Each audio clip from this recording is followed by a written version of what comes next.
नमस्कार मित्रांनो, आमच्या चॅनलवर नवीन असाल तर चॅनलला नक्की सबस्क्राईब करा, म्हणजे तुम्हाला मालिकेचे नवनवीन एपिसोड सर्वात अगोदर पाहायला मिळतील. तर तुला जपणारा आहे ही मालिका खूप आता इंटरेस्टिंग वळणावर पोहोचलेली आहे. तिथे असं घडलेलं आहे की मीराने सर्वांना कन्व्हिन्स करून ती अंबिका आणि अथर्वची अॅनिव्हर्सरी देवळात साजरी करण्याचं ठरवलेलं असतं आणि ती वेदा पण राजी झालेली असते. त्यामुळे सर्व मंदिरात पोहोचलेले असतात. मंदिरात सर्व पोहोचल्यानंतर सगळे आत गेलेले असतात, पण मंजिरीला आत जाता येत नाही, कारण की ती पापी असते. म्हणून देवळात ती प्रवेश करू शकत नाही. ती जसं त्या देवळात पाय ठेवायला जाते तर तिच्या पायाला अग्नीसारखं असं लाल रंग येतो आणि ती बाहेर फेकल्या जाते. म्हणून मंजिरी घरी निघून जाते आणि देवळात पूजा चाललेली असते. ही माया त्या वेदाच्या कानात जाऊन बोलते की तुझ्या बाबाने तुझ्या आईला मारलेला आहे, आता ते तुझ्या दुसऱ्या आईला पण सुद्धा मारणार आहे, म्हणून तू काही या पूजेला बसू नको. म्हणून असं सांगून ती माया तिथून उठून जाते आणि वेदाच्या मनात हेच चालू असतं. तर इकडे पूजेला सुरुवात झालेली असते. पूजेत अग्नी बघून इकडे वेदाला खूप त्रास होतो आणि वेदा उठते आणि बोलते बंद करा ही पूजा, आणि ही पूजा होऊ शकत नाही, कारण की बाबा तू खूप क्रूर आहे. तू माझ्या आईला सुद्धा मारलेला आहे आणि तू आता माझ्या दुसऱ्या आईला सुद्धा मारणार आहे. तर तिला ही मीरा खूप समजायची कोशिश करते, पण वेदा काही ऐकत नाही. वेदा त्या अथर्वला खूप बोलत असते. सर्व लोक चक्क बघत असतात, पण तिथे असलेली उपस्थित मंडळी म्हणतात की खरंच का या अथर्वने त्यांच्या पहिल्या बायकोला मारलं असेल का, आणि मारलं असेल तर हे पोलिसात कशी काय नाही गेली. तर लोक कुजबुज करत असतात आणि म्हणतात की ही मोठी लोक आहे, केस दाबून टाकलेली असेल, असं ते बोलत असतात. तर यांच्या मनाला खूप लागत असतं, दादासाहेबांच्या मनाला खूप खूप लागत असतं. माया हसत असते, सर्व हसत असतात. फक्त अथर्व, मीरा आणि दादासाहेब यांना खूप वाईट वाटत असतं. तर मीराचा प्लॅन फसलेला असतो त्या मायामुळे, म्हणून अथर्व खूप चिडलेला असतो. तर मीरा अथर्वला समजायची कोशिश करते.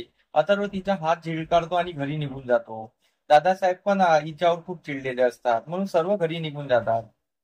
मीरा घरी येते. सर्व घरी आल्यानंतर मंजिरी ताट घेऊन येत असते. मंजिरी मीराला बोलते तू खूप मोठं चांगलं काम केलेलं आहे. आज तू माझ्या वेदाला माझ्या अथर्व पासून खूप लांब केलेला आहे. अगोदर तो तिच्या समोर थोडी उभा राहायचा, आता ती त्याच्या समोर उभं राहायला सुद्धा तयार नाही आहे. असं बोलून ती तिला टोच बोलत असते आणि त्यानंतर इकडे मीरा आतमध्ये निघून जाते. तर ही मंजिरी तिला आवाज देते आणि थांब बोलते मीरा, आणि मीरा तिथेच थांबते. ती मीराला खूप सुनवायचं कोशिश करत असते. सर्व आत येतात आणि मीरासोबत कोणी बोलत नाही. मीराला दोषी समजतात.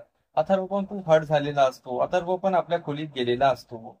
मीरा आपल्या खोलीमध्ये विचार करत बसलेली असते की अथर्वनी खरंच अंबिकाताईंना मारलं असेल का, आणि वेदा ही खरी बोलती आहे का.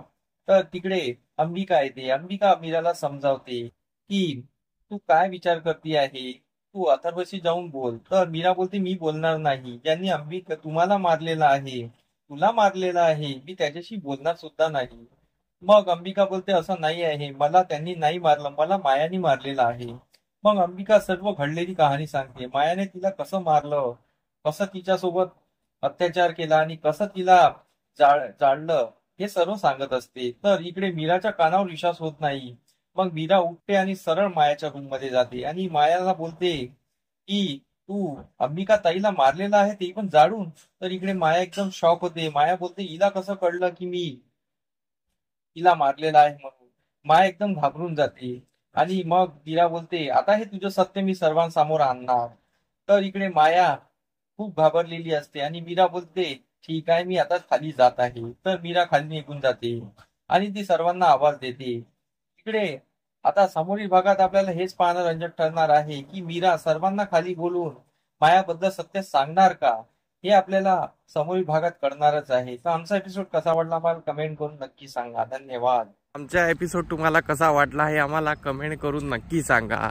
आम्ही तुमच्यासाठी नवनवीन एपिसोड घेऊन येत राहू. त्यासाठी आमच्या व्हिडिओला बघत राहा. धन्यवाद.